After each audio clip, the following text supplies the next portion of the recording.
We'd like to welcome everyone out to our City Council meeting this evening. Thanks for being here. We ask that, welcome all of you first, and if you have any cell phones, if you'd please turn them off or to vibrate, we'd appreciate that. Thank you very much. First call of order is to, we'll have our Pledge of Allegiance, and I have asked one of our scouts that's here tonight, Jake Irvine of Troop 392, if you'd come forward up to the mic and we'll follow your lead. Thanks, Jake, for doing that for us. He was thrilled. Please repeat after me. I pledge allegiance to the flag of the United States of America and to the republic for which it stands, one nation, under God, indivisible, with liberty and justice for all. Thank you, Jake. We appreciate that. Welcome all the scouts, and we'll in a minute introduce all of you. I was thinking when Jake walked up and he had that little shrug move, and I thought that looked like my kids years ago, but they didn't smile, Jake, so thanks for smiling. They smile now that they're older than 21, so. But we're really happy to have everyone here today, and we'll go ahead, and I'm going to ask the leaders if they would go ahead and introduce themselves, and then have each of the scouts just mention maybe their troop number, or maybe one of them do the troop number, and then the rest just tells what merit badges you're working on for here. My name's BJ Long. This is Troop 392, as you mentioned. We're working on specifically the communication merit badge, but this also covers a citizenship in the community merit badge, so we're kind of doing both. Great. Introduce your scouts. Have them stand. Jake Irvine, you guys met. Probably one of the best kids I know. I shouldn't say this, but I would trade my own son for him. Look at that look. We've got Carl Johnson, his younger brother Joel Johnson, and Max Rivera, and Rob. I don't know your last name. Richard. I love it. Awesome. No, that Herrera isn't any relation to our chief around here, is he? He looks a lot like you. Is that your grandson? Oh, awesome. Welcome. Look at his eyes when I said that.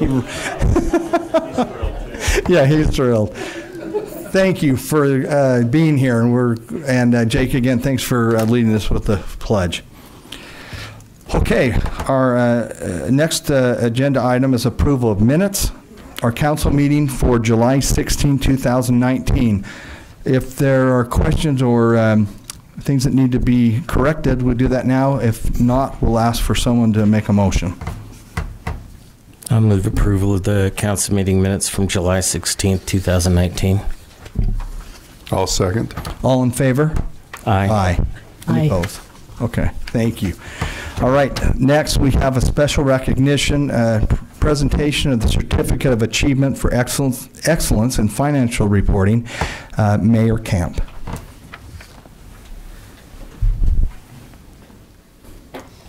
Thank you, Mr. Chair, Council.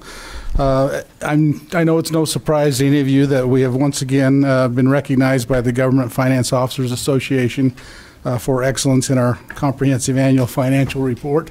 And I would like to invite our finance director, Brenda, to come up. And I'm going to read some of the communication that I received from the GFOA. And I need my glasses to do that. Mm-hmm. Dear Mayor Camp, we are pleased to notify you that your comprehensive annual financial report, or CAFR, for the fiscal year ending 2018 qualifies for GFOA's Certificate of Achievement for Excellence in Financial Reporting. The Certificate of Achievement is the highest form of recognition in governmental accounting and financial reporting, and its attainment represents a significant accomplishment by a government and its management. The CAFR has been judged by an impartial panel to meet the high standards of the program, which includes demonstrating a constructive spirit of full disclosure, to clearly communicate its financial story and motivate potential users and user groups to read the CAFR. And I would encourage the public to go online and read the CAFR, a little light reading when you have nothing else to do. In all seriousness, though, I'm really proud of our finance department and Brenda for your leadership there. And we want to present this certificate from the FOA.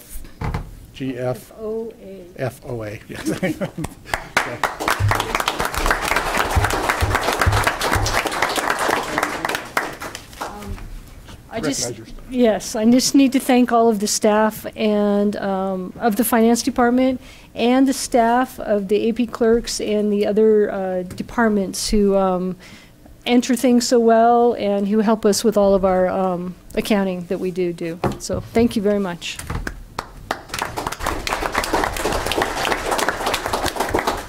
Thank you, Mayor, and thank you, Brenda. Okay. We will now move on to public hearings. Our first, oh, sorry, I knew that. I have it right in front of me. Citizen comments, and this is where anybody can get up and if you address the council, and you have 3 minutes to any issue that you'd like to talk about. We have an exception. Someone is here to present some things on artwork, and we've extended that to 5 minutes for you. And anyway, we'll have you fill out a form. Jan, you've already got his, and then if anybody else has them, Jan has a form here, and 3 minutes, and if you'll just state your name and city of address. All right, come on out. Thank you. My name is John Fruin. I lived in Murray for a couple of years when I attended the University of Utah. Now I live up in Mill Creek. I want to keep dancing. I've been working for 43 years and haven't had time yet, so the MAC is just something new to me as far as a dance opportunity. And I proposed, I went over, spent some time inside dancing, and then I started to look at the building and realized that it's some of our wonderful history. If you drive from the Capitol down, I guess it's the main old highway through town, 89, there's not much history left. It's car lots. And so these old buildings over here are beautiful. If we painted them, I don't know what you guys have in mind for the future of them, but if we paint them now, they're going to look a heck of a lot better. I think we could do it with a painting party, very inexpensively. And history, old stuff is good. I brought some pictures. This is a picture I took in Rome. These buildings are 2,000. Need to have you at the microphone. Jim, will you help him hold those up, and then you can speak in the mic? That'd be. Thanks, Jim. Yeah. I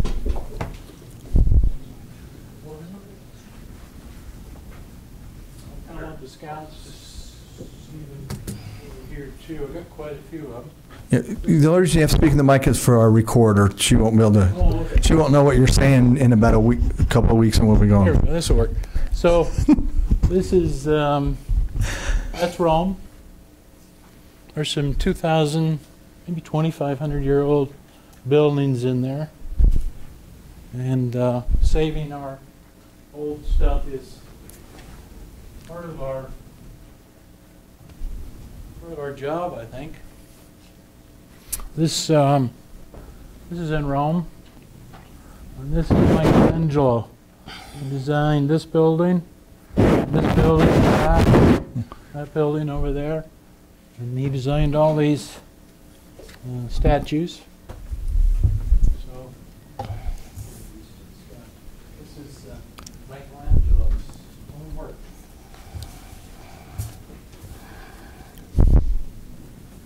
This kind of blew my mind. In Trier, Germany, the Romans got hot in Rome, and so they went up to hang out on the river, Trier, Germany, and they built some fabulous old buildings. This one was built by Constantinople. He's the father of Christianity. 2,000-year-old building.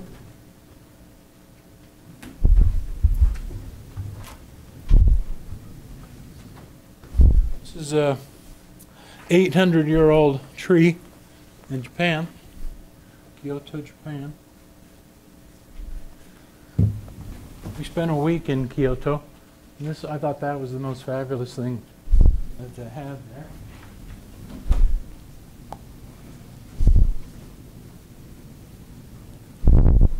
This was a cathedral on the mighty Rhine River in Germany, in Cologne, and in World War II, the Americans and the British, I guess the Russians, bombed this city and everything in it, killed everybody, saved this church. General said, don't bomb that beautiful church, but kill everybody else. This is another beautiful old building that's 12th century, and it's being used as a youth hostel. Kids go to school up here.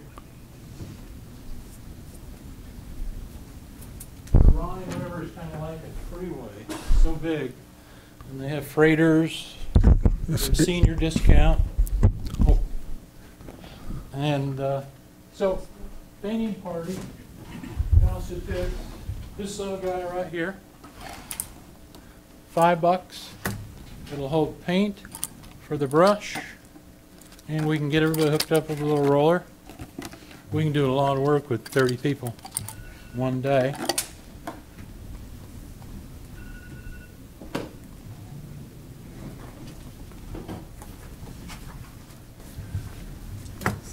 Time's up, okay. My time up?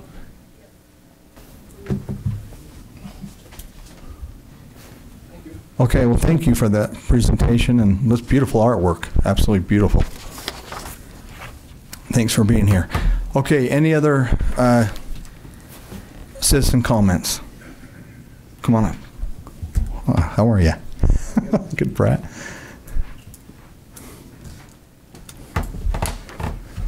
My name is Brett Snow. I live on 6330 370 East. I'm here because I've been working with Del Cox and also with, I guess, the city enforcement, code enforcement, on a house on my street that's been under construction for 7 years. Nothing has been done other than the last few days, some work has been started. The gentleman owns a construction company and is storing all of his material, old material, in the driveway to the point where his truck can't fit in the driveway. He parks over the sidewalk, blocking the sidewalk for anyone that has to use it. But my bigger concern is that how is this house not being worked on? Why is the city not enforcing code enforcement? Getting the inspectors out there, fining for these violations. I got an email from Melinda Greenwood, I believe it was, and she mentioned to me that these kinds of situations are difficult and slow to resolve.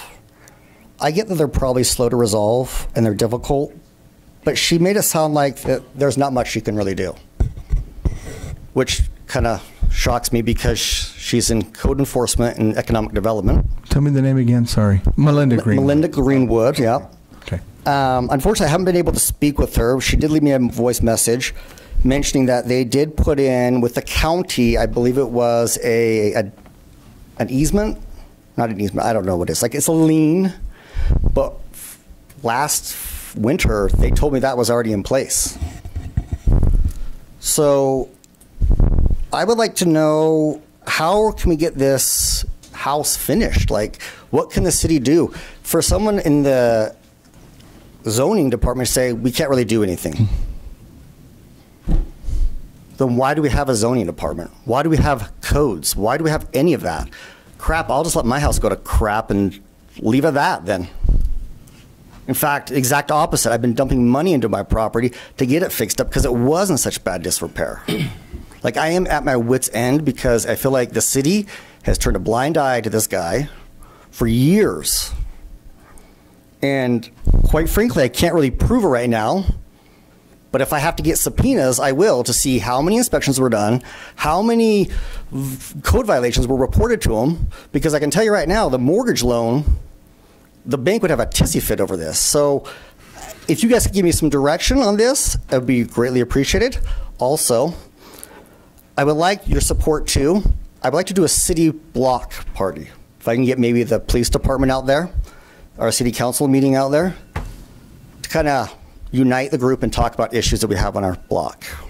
Okay, So- we'll get you. Is Doug here? Do you need the address? I have the right there. address. We'll have, what, you've got it, okay. Yeah, Doug will get with you on that. Okay, Thank you. all right. Thank you, Brett. Oh, Brett, can we get your form? Oh, so that's weird. Okay. All right. Other citizen comments? Okay, seeing none, we'll close that part of the council meeting and close citizen comments. Well, our first public hearing is to consider an ordinance relating to land use amendments to the zoning map for the property located at 347 East Winchester Street, Murray City, Utah, from R18 low-density single-family zoning district to R&B residential neighborhood business zoning district. Jim McNulty presenting. Thanks, Jim. Thank you, Councilmember Hales. So the property in question is address 347 East Winchester Street. The property size is just about 1/3 of an acre. And again, the applicant, Mark Snow, in this case, is asking for a rezoning of this property from R18 single family to our R&B, our neighborhood commercial zone, which we've had great success with the last few years in the city. This is the property in question on Winchester Street. If you're heading westerly on Winchester Street, it's just a couple properties west of 370 East along Winchester Street and east of 300 East. The property in question has been highlighted, again, currently in an R18 zone. Across the street, the development pattern's a little bit different, where we have some office and commercial, which includes the Red Lobster and, the hamburger place, Red Robin. Red Lobster and Red Robin, I should have remembered that. You can see the property in question is R18. You can see the property directly to the west of that is also owned by Mr. Snow. That has already been zoned R&B, and we're not reviewing plans tonight, but the idea is a building would go in there that meets the R&B requirements, which again we've had a lot of success with in the city. This is the general plan land use map, which is in favor of the R&B zone, even though it's currently zoned R18. This whole side of the street along Winchester between 300 and 370 has been master planned for an R&B development pattern to occur. And you can see from the previous map that we have followed that. Not all of the properties yet, but at some point all of these properties are likely to be R&B in the near future. So this is just giving you an idea out of the residential business zone, out of our general plan. And for those in the audience that aren't familiar with it or may be here to speak to this issue, we have some real good projects that have happened the last few years in the R&B. We have the Advocates just up the street from this along Winchester and 725 East. It's a red brick building. That's a very nice building that was put in a way to be sensitive to the adjacent residents directly behind it. And then we have a number of R&B properties that have developed into nice quality office space along 900 East and the proximity of Wheeler Farm directly across the street and to the west. So we have some findings that we do with all of our potential rezonings. And we feel that utilities, actually we went through a development review process with engineering staff and others that do those reviews. We've been told that utilities and services are available to sufficiently handle a new building on the proposed site. The change has been carefully considered based on characteristics of the site and the surrounding neighborhood, and our general plan that was adopted in May of 2017. And the proposed zone map amendment from R18 single family residential to the R&B residential neighborhood business is supported by the general plan and the future land use map, which we showed earlier within that general plan. The Planning Commission recommendation, there was a public hearing on June 6th of 2019. The Planning Commission held a public hearing and took public comment. They voted to forward a recommendation of approval to the City Council for this property located at 347 East Winchester Street from R18 Single Family Residential to RMB Residential Neighborhood Business, and that vote was unanimous by our Planning Commission, all in favor. And then staff is also recommending approval that the council consider that tonight based on the fact that we have utilities and services in the area. It meets the intent of the 2017 general plan as well as the land use map, which has master planned this area for the future. And based on that, city staff would recommend that the city council consider granting the rezoning of this project. Thank you. Jim, is for this property, I'm sorry. That's okay. Thank you, Jim. Is that more than an acre? No, so it's it's 0.32. Oh, so it's 0.32. And then the other portion right next to it is 0.34, so it's 0.66. Okay. So there's ample room to site a building, parking, landscaping. And then just because these questions will come up, the RMB has some restrictive standards compared to other commercial zones in our city. The building would have to have a residential type of design, appropriate screening and fencing, landscaping, buffering, all of that stuff is considered because it's a buffer between the main roadway and the residential neighborhood directly behind it. So. Okay, before we have the sponsor come, any questions for Jim? Yeah. If I mind, I've only had one constituent call on this, and they're in favor of it. They were just concerned about the type of building that was going to go in there to make sure that it would fit into residents, and the zoning change would make sure that happened, correct?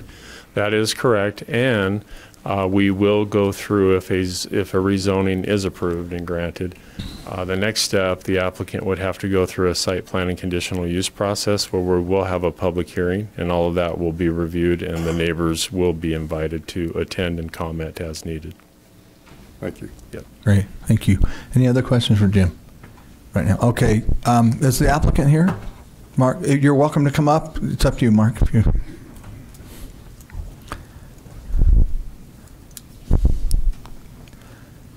My name's Mark Snow, 2265 East Murray Holiday Boulevard. We don't really know exactly what kind of building we're going to put on this, but we'll be excited to do something with it. It's a great location. Great. Any questions for Mark? Okay, Mark, thank you. Thank you. Okay, we'll now open it up for public comments.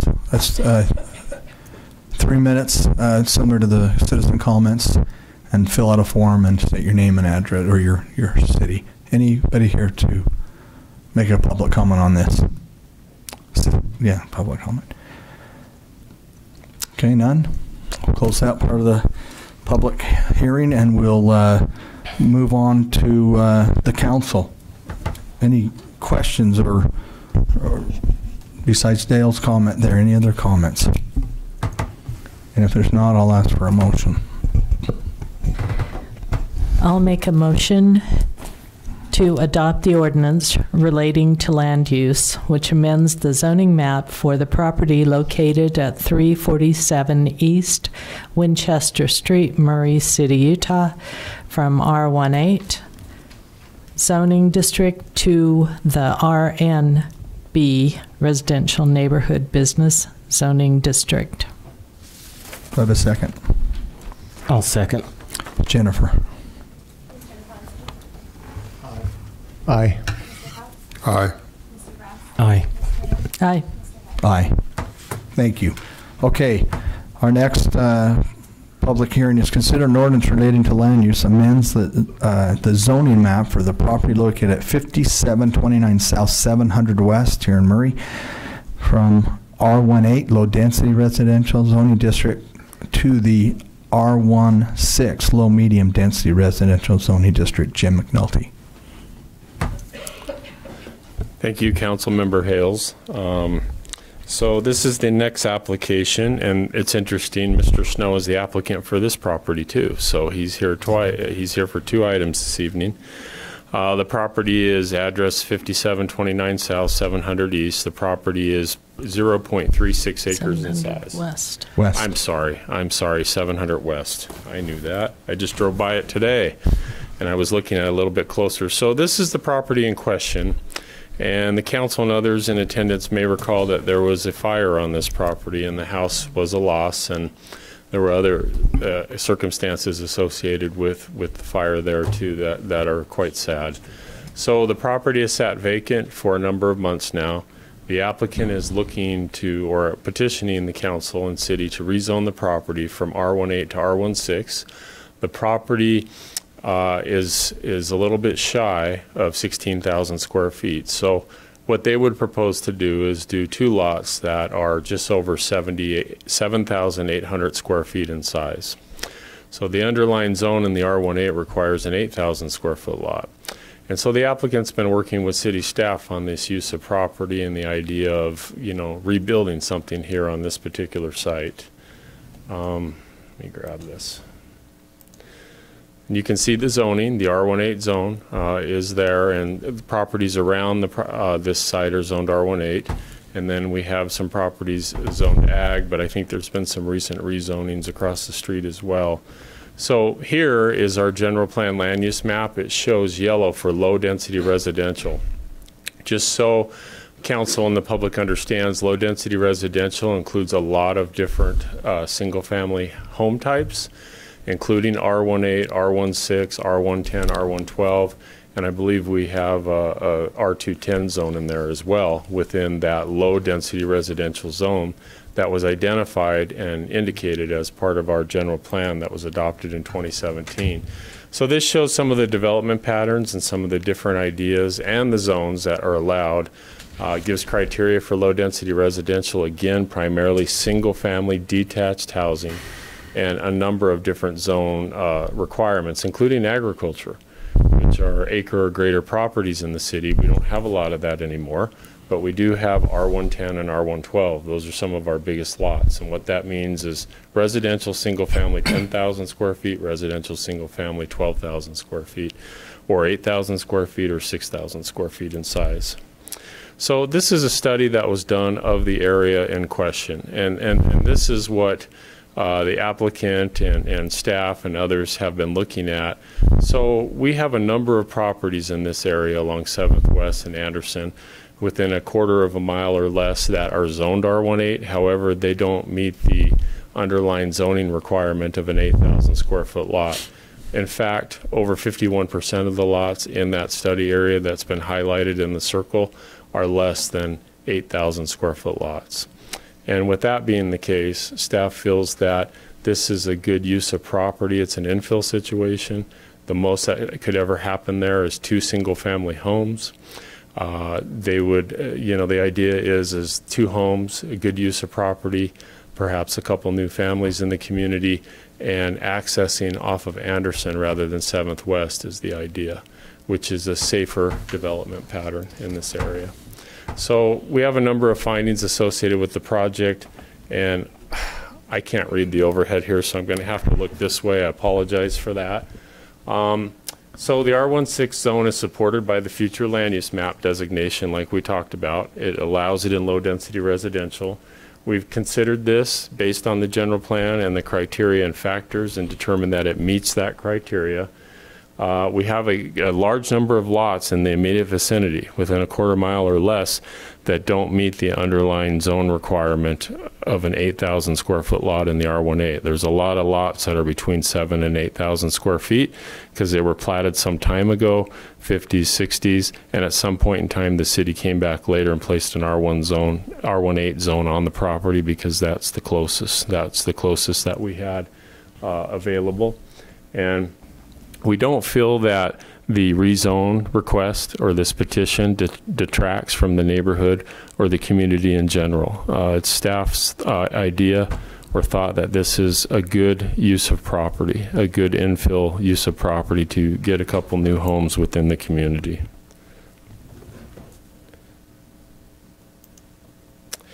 Again, the Planning Commission had a public hearing on June 6th of 2019. After the public hearing and taking public comment, they recommended approval to the City Council for the proposed zoning map amendment for the property at 5729 South, 7th West, from R18 single-family residential to R16 single-family residential, and that was by unanimous vote. Now, we did have 3 or 4 individuals comment, just asking questions about what could happen and how things may lay out.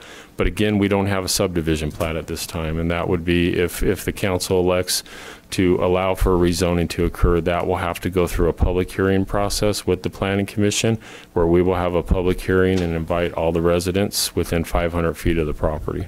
Great. To come and comment. And then just a staff recommendation. City staff would recommend, based on the findings and the material and the evaluation that has been done, we would recommend that the council consider granting the rezoning of this property from R18 single-family residential to R16 single-family residential. Thank you. Thank you, Jim. Any questions for Jim on this? None? Okay.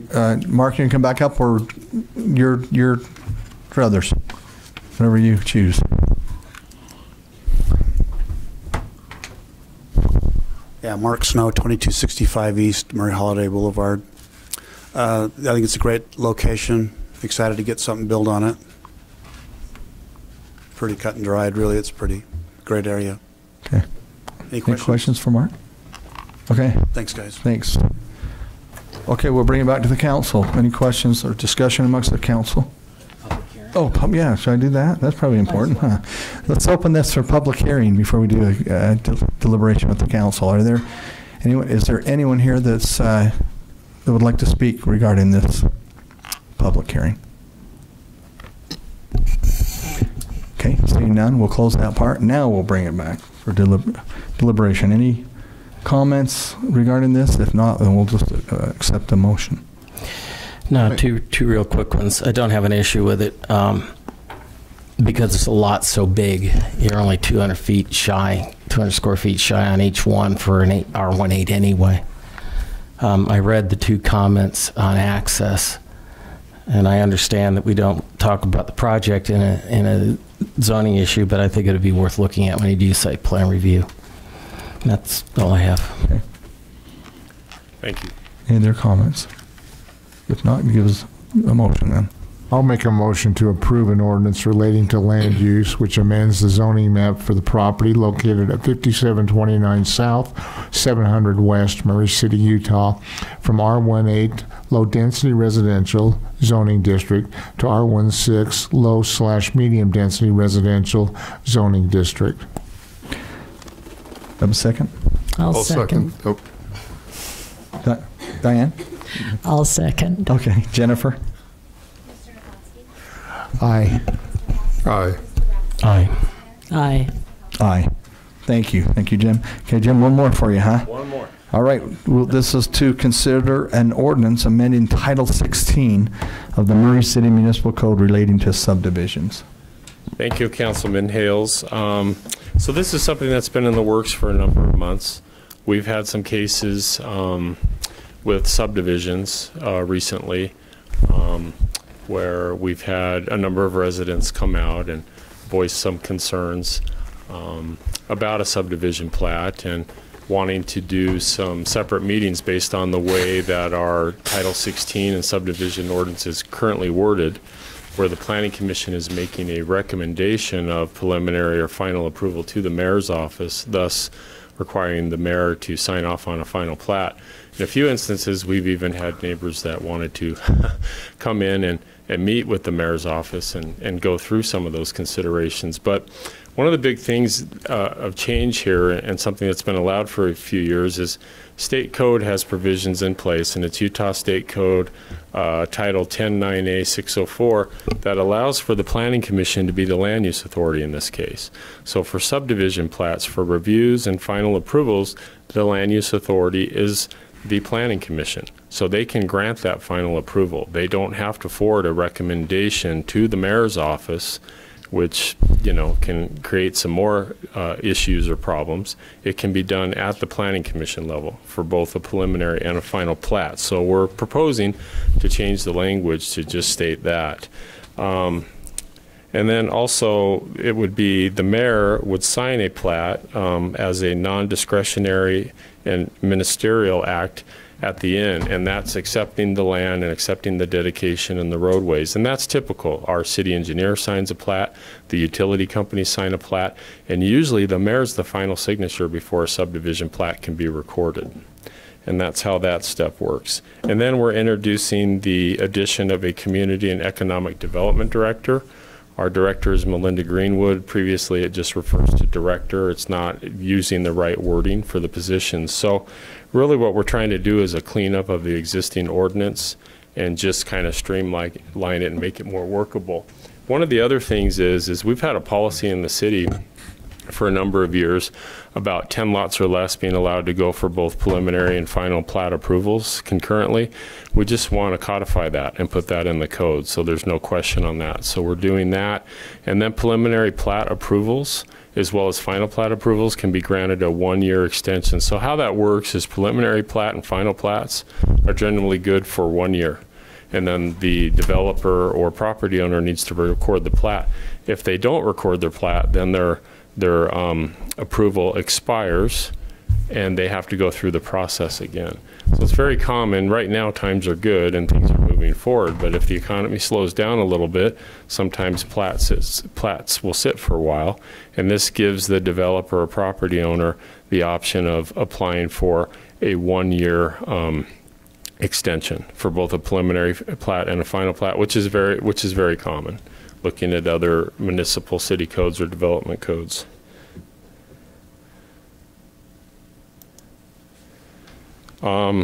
So the Planning Commission made a recommendation through a public hearing on June 6th of 2019.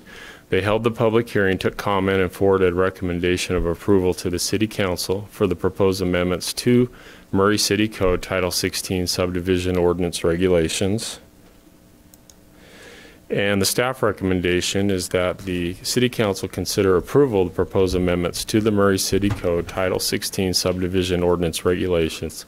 One thing I wanted to add before I wrap up here is that our Development Review Committee, which includes our Public Works Department, our city engineer, and others that are vital to the review of subdivisions and plats before they're recorded, have been involved with this text amendment, as well as our city attorney's office with the review of this. So it's not just community and economic development staff, it's a group effort. It's everybody that reviews a subdivision plat in the city before a subdivision plat can be recorded, has reviewed and approved of the proposed text amendment.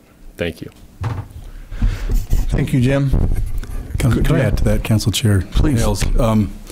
I think it's also important to keep in mind that a subdivision review is an administrative decision, and it's constrained by what we have in the code. This is not something where you can just decide because you want to, you don't like it, that you can't approve it. You look to see if it's following the ordinances. One of the advantages of having the Planning Commission be the final decision maker in this also is when the mayor is in that position, there's no mechanism to have a public hearing when someone wants to speak to the mayor about a subdivision, or for the mayor to have a public hearing. And so we've treated this in the past as his decision, which under state law it can be. But it does get difficult on the occasion when someone wants to talk to the mayor about a subdivision that we don't have in place, nor does any other city that I'm aware of have a public hearing that the mayor holds. And so this takes him out of that and puts it into a forum where they're used to having a public hearing and where it makes sense to have a public hearing in terms of the final decision. So we had some that where, Mayor, you had to make those decisions without the Planning Commission, or it hasn't been? So every time a plat comes through, he signs off on it, making the final decision. Okay. There have been times when neighbors have wanted, or residents have wanted to speak to the mayor, and they're, like I said before, we don't have a built-in mechanism to have a public hearing for the mayor, but we do have for the Planning Commission, so it just makes sense. Yeah. I'm smiling at the mayor. Yeah, what he said. Yes, we have. In fact, we've had occasion where the Planning Commission has suggested in the Planning Commission meeting, if you don't like our decision, then talk to the mayor. Okay. And so this clears that up. Gotcha. Yeah, they do that to us too. If you don't like it, the council says yes or no. No, I like it. That's particularly the fact that there'll be a public hearing, because as we, even if it was even said tonight, we're just talking about the zone. The rest will happen during a site plan review, and you know, that sends a message. You'll be able to have input on the site plan review. This just puts that mechanism in place. So I like that idea. Before we open it up, any other questions for Jim or GL or the mayor? Yeah. Well, let's open it up for public comment. Is anyone here for a public comment regarding this public hearing? Okay, seeing none, we'll close that part. And I was just going to make a comment that, yeah, in this day and age, you see absolutely opposite what you're doing, where they want someone, or someone in charge wants to be the one doing it, and so it's kind of nice to see that we're not that way. So, anyway, well, any discussion before we do a motion? Okay, then I'll make a motion. I'll move that we adopt the ordinance amending Title 16 of the Murray City Municipal Code relating to subdivisions. I'll second. Jennifer? Aye. Aye. Aye. Aye. Aye. Anyway, that was a compliment, Mayor. Dave's laughing at me, and I'm going like, I meant that as a compliment. I don't know how you took it, but anyway, thank you. Okay. Thanks, Jim. We appreciate all the work you've done and you do for us. Okay, our next are the business items. The first one is consider a resolution approving an increase in Murray City's entitlement share under the Carbon-Free Power Project power sales contract. Blaine Hackey is here to present, and he's going to present number 2. We're going to vote separately, but he's going to also talk about item number 2, consider resolution authorizing and approving an increase in Murray City's entitlement share under the Carbon-Free Power Project sales contract for the layoff power sales agreement associated with the joint use module plant operations at the Carbon-Free Power Project and associated matters. So he's going to talk, that's a lot of wording. He's going to talk about both those, but we will take those as separate issues. Okay. Blaine Hackey, General Manager of the Power Department. I also have with me my assistant, Greg Ballon, here tonight. We've worked a couple years to get to this evening. This technology, which is the small modular reactor technology, has been ongoing, at least in the UAMPS perspective, for about 5 years. We at Murray have been involved more aggressively or excitedly in the last 18 months or so, as we have seen this technology prove its worth, I think you can say, or show its worth. And I approached the council back in 2018 and asked for a 1 megawatt interest in the examination of the small modular reactor technology.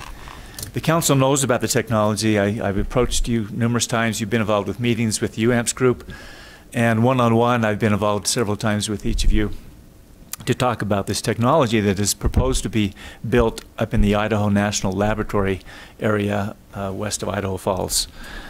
This is a technology that is new, as I mentioned. It's not the big nuclear plants that we see on TV. This is the small room size, almost, maybe not quite room size, but technology that is being designed, examined in front of the Nuclear Regulatory Commission right now. It takes numerous years to get a technology okayed and approved. In this case, we've been in front of the Nuclear Regulatory Commission for a couple of years, and we expect them to be looking at this design. When I say we, I mean the UAMPS group. This design for another year and a half or 2 years before it reaches final approval by the NRC, at which time it goes from the design phase of the NRC to the actual NRC group, I guess you could say, or the administrative group, and they will approve or disapprove the technology. We are partners with a group up in Oregon State, Corvallis, Oregon, who have devised this technology. It's a self-contained unit. It's about 60 feet by 15 feet. It's a self-contained unit, like I said, where all of the nuclear fusion and reaction takes place inside the unit, and all the cooling and all the potential catastrophic issues are covered and protected by the encased unit. My intention tonight is for two resolutions. One is to increase our entitlement from 1 megawatt interest to 10,250 kilowatt interest. And what that does is that commits Murray to pursue and to continue with this examination and study on a bigger scale. There are advantages to taking the commitment right now. There are some cost savings and some sharing that's going on right now with this new technology. For example, the Department of Energy is paying for half the cost of the licensing. And to date, $6 million has been spent to get to the licensing phase to this point, of which $3 million was the Department of Energy. And a fourth of the cost is covered by our developers, which is the NuScale technology, NuScale, and Fluor. And they've come up with $1.5 million, and the UAMPS group has come up with $1.5 million. So that adds up to the $6 million that's been expended so far to get the licensing to this phase. We're only halfway through the licensing. The next part of the licensing and the design examination is going to cost a lot more money.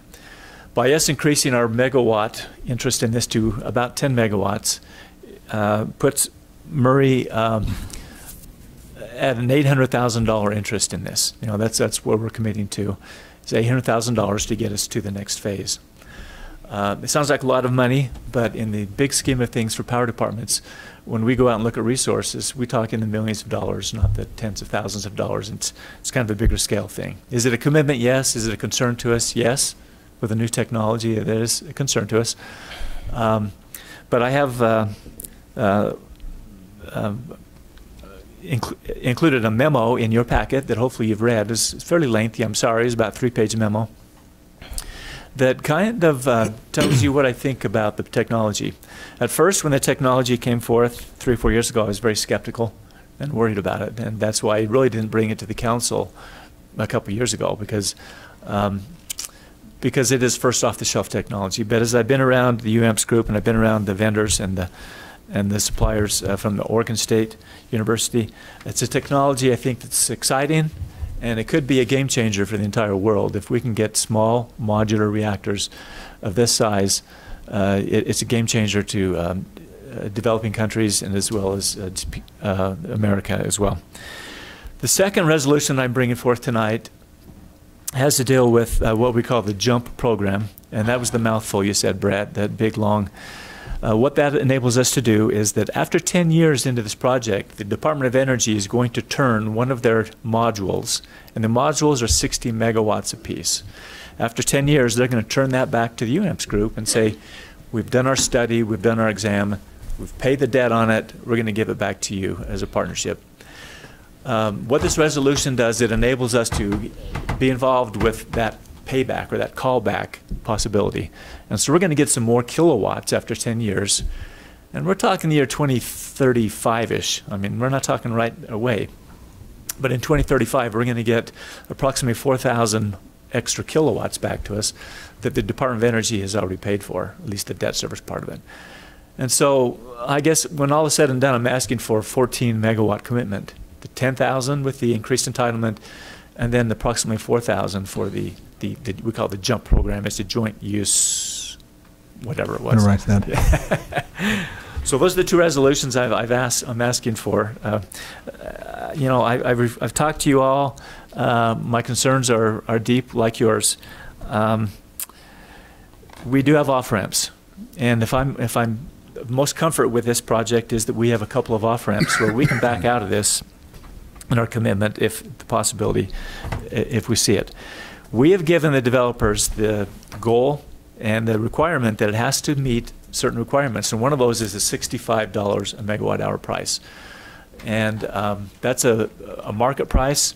It is a lot less than the regular nuclear, and it would be a lot more if we didn't commit now. If we waited 5 or 6 years until the technology was built, it would cost a lot more. if we see it on these off-ramps, if we see that this pricing is not going to come into play, or if we feel like there's a safety issue, then we as Murray, through the UAMPS organization, can back out of this. And with that back out off-ramp, the developers, the two that I mentioned, NewScale and Fluor, and the Department of Energy will help pay back our commitment to that, or the $800,000 at this point in time. Now, there has to be a UAMPS group as a whole. Murray individually can't pull out of the project. But I think as a UAMPS membership, there's probably 25 of us in this group, 25 cities. We're working as a unit on this. I don't think we're going to see splinter groups go off on this. If we don't meet that $65 criteria, the UAMPS group in general will pull out, and we would receive the money back from that. And that's the one off-ramp. The other off-ramp is around the year 2023. And that's when we get to the end of the licensing phase, and we get into the point where we're going to have to actually build and dig ground up there in Idaho. You know, once again, we're 4 or 5 years away on that. But when we get to that point where it's time to start digging a hole, I have to come back to the council, and you give me the final blessing and final approval on, are we in or aren't we? We're through designing it. We're through going through the NRC. Now it's time to start digging a hole. And that's where the big commitment will come into play. That's when the bonding will take place. And part of the bonding process will be the collection of money that we're going to be expending from this point forward for the next 4 years. I'm not asking for money right now from Murray City. It won't be a dollar spent from us, but it will be money that will be offered to us on a short loan, a bridge loan, or short-term financing that will be used to help license the project. That money will be put into the bond in 2023-ish, late 2023. And then we'll dig ground, and about 2025 is when we begin the commercial operation of that. So this is why I feel comfortable with the project. We have off-ramps to protect us. There's no outlay of money immediately on this. It'll be bonded eventually. The $65 requirement that we've given the developers is well in line with our market right now, and let alone in 10 or 15 years, or 40 years, or 80 years. And that's what this life expectancy of this project is going to be. 40 years for the initial contract, and there'll be 2 20-year extensions offered after that. I like the idea that the Department of Energy is involved. And we've got a big player, big commitment. The administration of the country is involved with this. They want it to go. They've streamlined the licensing process from a 10-year nuclear license to 4.5 years. They want this to happen, and the Department of Energy thinks this could be a game changer as well. Also, there's a long-term commitment on this, and when we're lining up resources like our hydro, for example, back in the 80s, we put the money out into the Cottonwood Hydro. And now it's our cheapest resource because the water comes down through the canyon and it just churns and churns and churns. Yeah, it was a difficult decision to come up with millions of dollars outlay in some of these projects. But once the outlay is made and there's a resource coming in, it almost gives you a peace of mind in a way. We're losing some coal-fired production. Our 2 coal-fired plants in Price and down in the Four Corners area are coming under fire through legislation, and we will eventually have to shut those plants down. And hopefully it's not going to be for 10 or 15 years, but this could play into replacement of the coal-fired production. And last, I feel most comfortable with this because this is a dispatchable resource, which means that it's easily movable on the load. Think of it as a governor knob that you can move up and down, and the load generation will go up and down. This plays well into any renewables we might bring into our city, like large-scale solar or wind. When the sun goes down or the wind stops, suddenly we have to come up with a resource to make up the difference, so the power is in people's homes.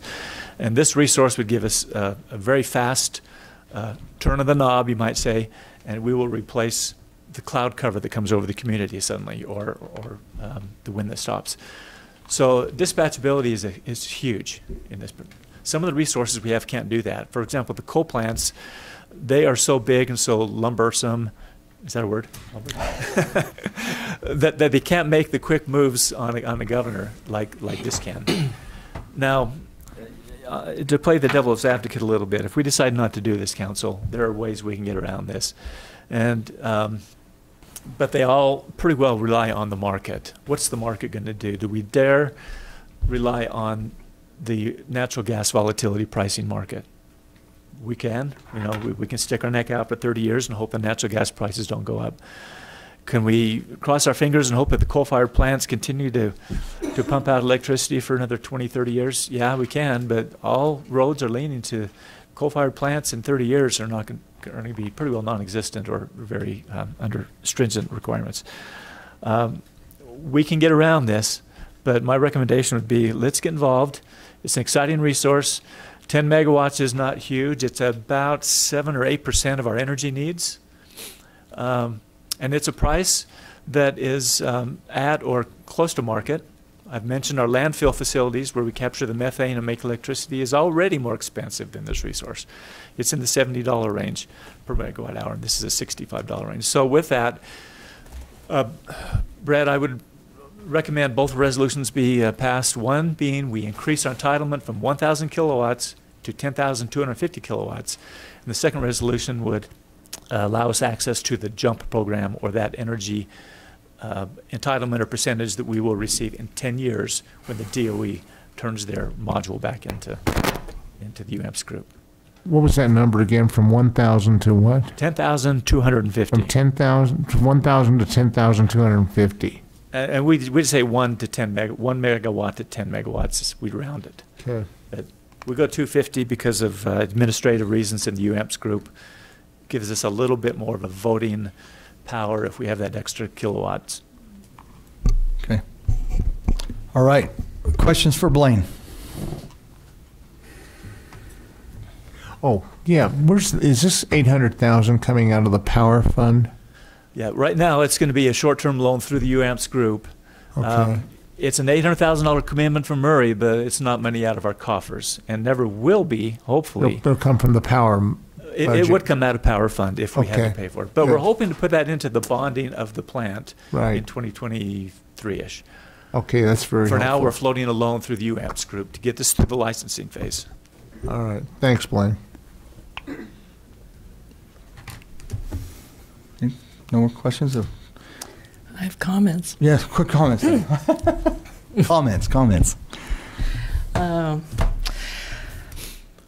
Let's see. I've done much soul searching and research, and I just don't believe it should be the role of a city of 50,000 citizens to fund what will end up being millions of dollars for small nuclear reactors. And I have several reasons why. Let's start out with the technology is brand new, as Blaine talked about. It has not been proven, and it hasn't even been on the power grid. That's concerning to me. I really believe the investment is too risky. There are too many ifs, and we've already talked about that. Blaine's aware of my concerns. I really support and believe in the value of innovation. My husband built an electric car 15 years ago, which I wholeheartedly supported. However, he didn't expect our neighbors or anyone else to pay for it. It was on us. Private industry, as far as I'm concerned, should be doing this, not small cities. These millions are to be bonded for, which you just talked about, which holds the entire city responsible for a total investment of what will be cumulative to $7.3 million in 2023.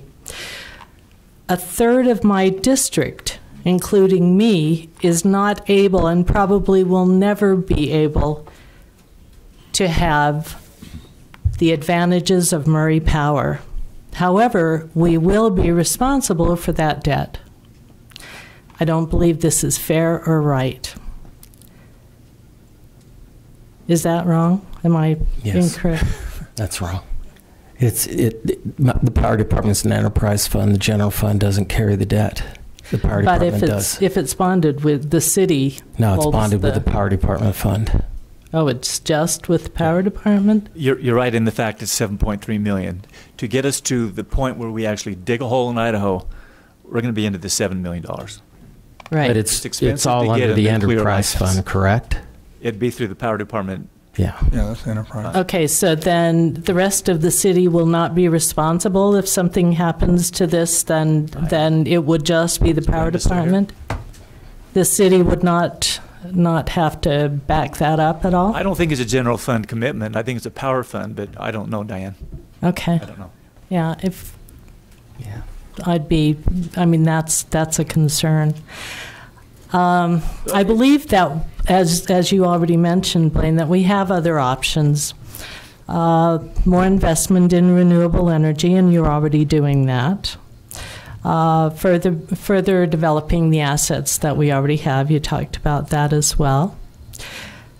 We have smart, creative people running our power department, and they had direction and options before this came along.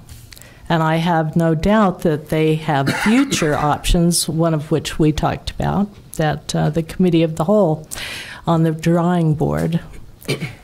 This one, to me, just makes no sense. I realize that there are off-ramps.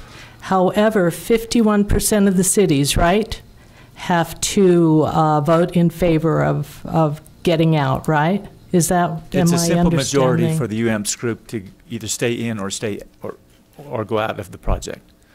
So of the Okay. 20, I think there's around 30 cities that were involved in this project on the UAMPS side of things. I guess you're right. 51% of the Yeah. people would have to vote to. That's a simple majority, yeah. It's Right. a simple majority, Yeah. 51%. Right. I think what you said is correct. Yes. Okay. It's not a weighted vote. It's a simple vote. Okay. And if they weren't all together, we decided to pull out, and we were, maybe 50% or something, Right, then if we'd 51 lose our money. If 51% wanted to stay in the project and Murray felt like it's not what we want, we were part of the 49% and we backed out, we would not receive any money back.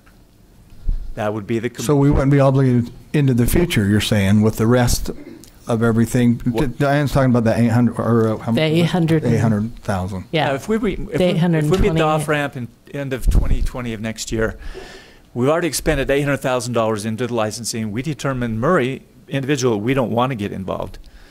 The rest of the UAMPS group goes forward and gets involvement. We've got to come up with $800,000. But what about this, I want to ask why Diane asked that. What about the amounts that Diane talked about and that you talked about, the $7 million? That's the next phase. The 2020. Right. That's one of the off ramps. Then we commit our other. What did I tell you, Diane? Another $6 million to get us to the groundbreaking. 6.4. Right. So Then we have could pull another out off-ramp. then. Yeah, then we have the other off-ramp. That's our Okay. last But then we off-ramp. So lose have two that. major off-ramps coming in, end of next year and then in 2023. Okay. All right. I wish there was some other way we could do that. Like, we mentioned a public power agreement or something like that, rather than having ownership. So. Well, looking at it from the UAMPS perspective, they've done, I think, all they can do to protect the municipals.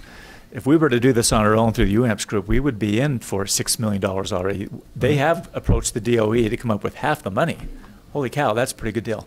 And then they've committed with the other vendors, developers, to come up with a fourth of that. I mean, somebody's paying 3/4 of the cost already for this. And UAMPS, of course, to show ownership, they've got to come up with some money, but it could be worse. I know it doesn't help your peace of mind, but it could be worse if we were doing this all ourselves. We do have partners, and we've got partners with some fairly deep pockets, meaning the DOE. But if our current administration, who seems to be positive as far as nuclear goes, if that were to change, then we could be left holding the bag. Your guess is as good as mine. I know. That's why I'm saying there's all these ifs that. I do know that the former administration, meaning Mr. Obama, had already talked about streamlining the Nuclear Regulatory Commission licensing process. Right. 10 years was too cumbersome. Now, whether he was in favor of this technology, I don't know, but he wanted to pursue moving nuclear faster and just the licensing process. That's So the last two administrations have. Yeah, I would say the administration right now is more in favor of I this know. technology than the other one. But That's the other true. one had already set in the motion to move nuclear faster. And I don't know federal politics. I know. It's always there. Thanks, Blaine. Well, thank you. No, I mean, I don't know if other people asked, but so Blaine, when Diane brings up these, had her comments, you made a comment earlier that we take a risk also the other direction if we're on our own. You obviously are leaning more towards this, that's why you're bringing it to us, than you are with us being all on our own.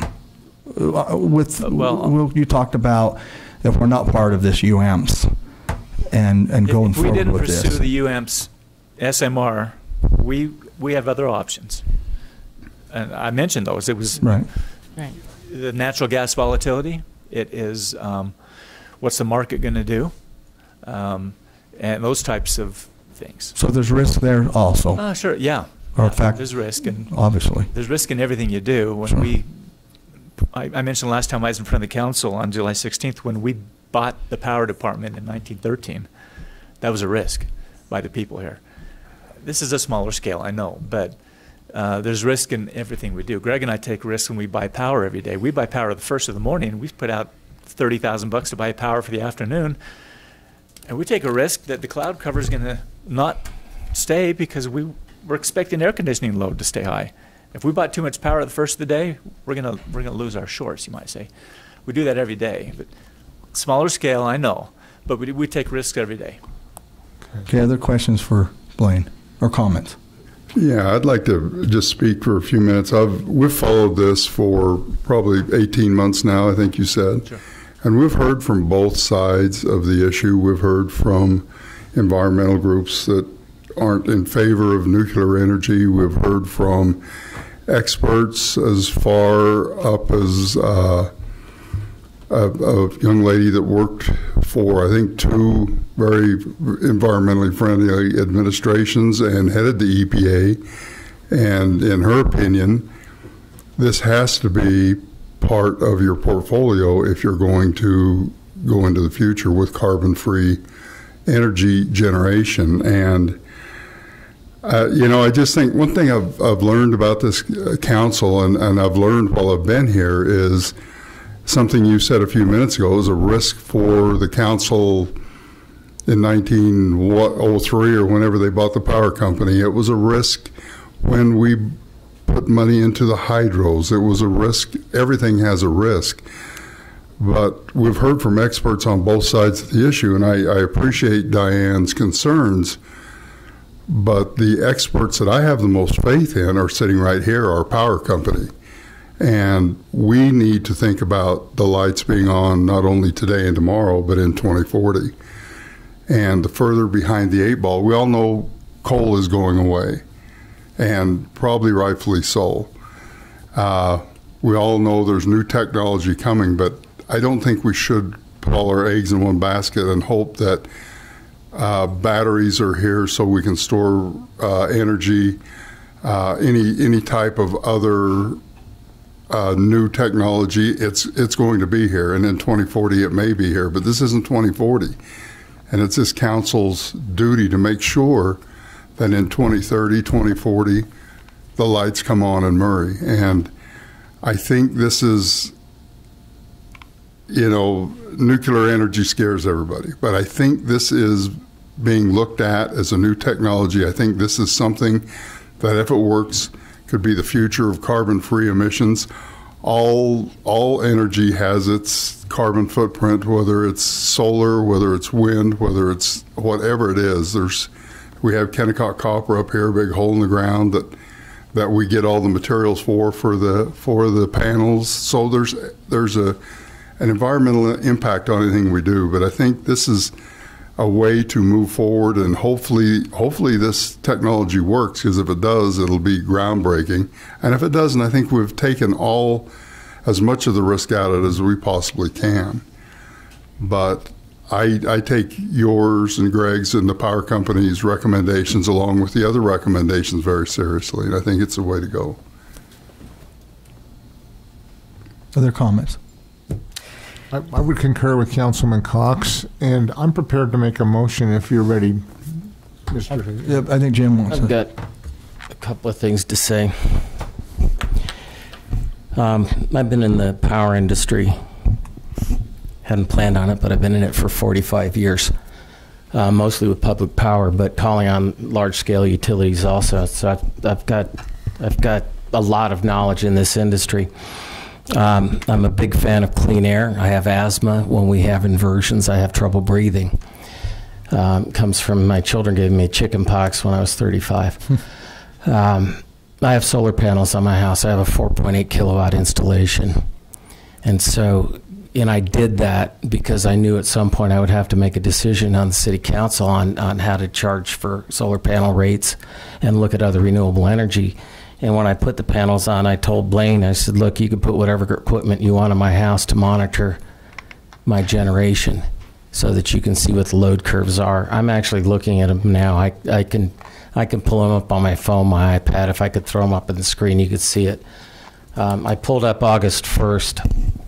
First day of August, mostly because that was the perfect day. The generation curve is a bell curve. The sun comes up, you start generating, sun goes down. Peak generation is around 1 o'clock. Murray's peak is around 5. I tail off to about 0 at 6:45. We're still ramping up our peak. The interesting thing is on August 1st, I generated 29.31 kilowatt hours. The day before, I generated 8.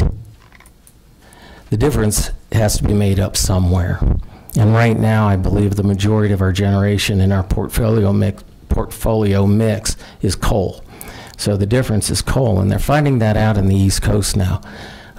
As more and more renewables come on, and they've become quite cost effective. In fact, Blaine was talking about a solar energy project we could buy into for $30 a kilowatt hour. Or a megawatt. That's cheap. Certainly a lot less than I paid for mine. And that's driving the old nuclear plants out because their power is about $1 a kW. And they're seeing in the East Coast now that when the wind doesn't blow and the sun doesn't shine, that the fallback is coal, and it's impacting air quality, where you don't see that in Europe, which has adopted nuclear on a greater scale. And they did modular plants on a large scale. Every one of our nuclear plants in the United States is a one-off. Each one of them is a unique design. In Europe, they have 4 different designs. This technology would be a design in modules. While that's a new concept, the basic concept of convection-cooled reactors has been in nuclear submarines for over 50 years. And it's a safe technology. This is a closed-loop cooling system, so it doesn't consume the outrageous quantities of water that a traditional one-off reactor will. It will need to be topped off every now and again, but it's closed loop and it's self-cooling, so you don't get a runaway situation. And the Fukushima reactor required power to power the cooling pumps, and when the tidal wave came in, it took out the substation for that plant. So they had what was known as a station-wide outage, and they couldn't run the pumps, and then it ran out and it ran away, and we know what the disaster was there. So, I find it an interesting technology, and again, if you're worried about carbon in the atmosphere, and we should be, I mean, just read. Gosh, look at the temperature today. We broke a record today. This is carbon-free.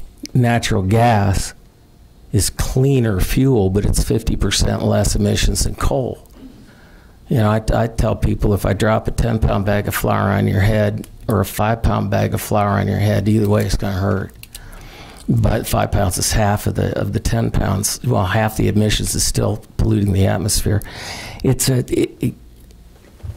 I've asked the question for many, give me an alternative that you can schedule 24/7 to fill the gaps in my load curve on my solar that doesn't emit carbon, and I'll be behind it 100%. But until then, this is an option I think we owe the, our citizens and the environment to at least take a look at. I know people are concerned about nuclear waste, radioactive waste. We could get into the pros and cons of reprocessing nuclear fuel, which they do in Europe also, and don't have the waste issues that we do. But that would take far too long right now. If it comes in the price you're talking about, it's a bargain. And in that time frame, it'll be a bargain. I ran for office the first time right after they built the natural gas generators on 48 South, and people were appalled that we spent that kind of money, and it has saved this city millions of dollars. Originally, they were built just so we would have generators that allowed us to buy non-firm power in the pool. Now, because the cost of natural gas is so low, we run them to save money.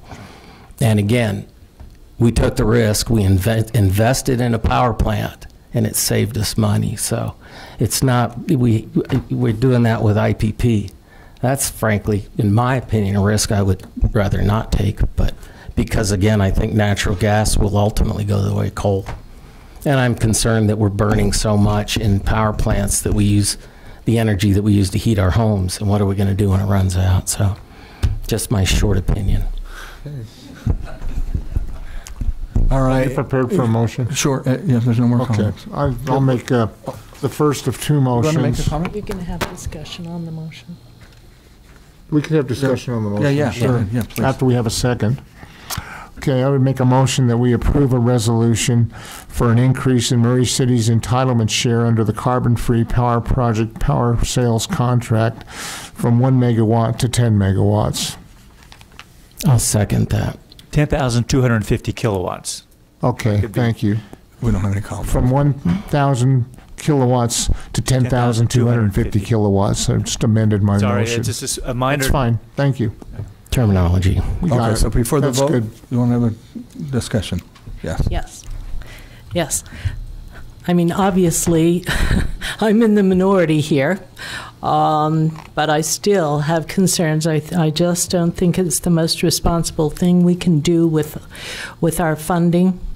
We're certainly not made of money, and this one really does concern me. There are too many ifs. I had a Murray City resident say to me after I was explaining to her, what was up, what we were considering, and she said, "Sounds familiar. Haven't we gone down this path before with terrible results?"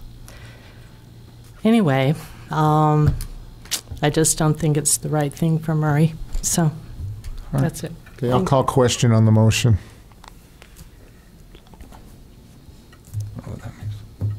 Okay, so we have a motion and a second, and so Jennifer. Aye. Aye. Aye. No. Aye. All right, thank you. Now let's go right in. You've already discussed comments. Ready for the second motion, Or Mr. if Chairman? there's any discussion. Yeah, first or I thought we'd make the motion, then have the Okay, discussion. absolutely. You want to do it that way? Absolutely. Okay, great. I'll make a motion that we approve a resolution authorizing and approving an increase in Murray City's entitlement share under the carbon-free power project power sales contract for the layoff power sales agreement associated with the joint use module plant operations at the carbon-free power plant project and associated matters. I'll second. Okay, we'll bring it back to the council for comments or discussions. Okay, Jennifer? Aye. Aye. Nay. Aye. Sorry. Okay. Nay. Aye. Thank you. Okay, Thank you. next. Thank you, Blaine. And Greg. Consider a resolution of the Murray City Municipal Council declaring Murray City's intent and reasonable expectation to reimburse expenditures in connection with construction of a new city hall with the proceeds of future tax exempt and or tax bonds. Brenda Moore, our finance director. Thank you, Brenda. So in September or October, we will be bringing a parameters resolution for the City Hall bond. This resolution is just because we are incurring costs right now associated with the City Hall bond that we intend to reimburse ourselves with the bond proceeds for the costs we're incurring now, even though we will not issue bonds until probably next February, January or February.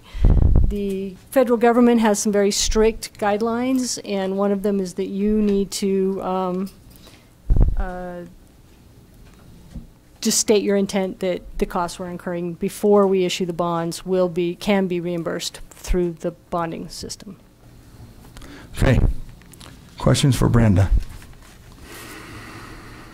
If not, we'll ask for a motion.